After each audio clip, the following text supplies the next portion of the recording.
What causes itchy throat cough? You'll want to save this video for the next time you have an itchy throat cough. An itchy throat cough is often caused by irritation or inflammation in your throat.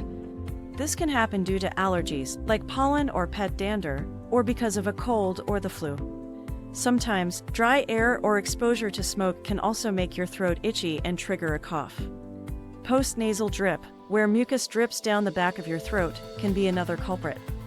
To help soothe an itchy throat cough, try drinking plenty of water, using a humidifier, or sucking on throat lozenges. If the cough persists or gets worse, be sure to check in with your doctor.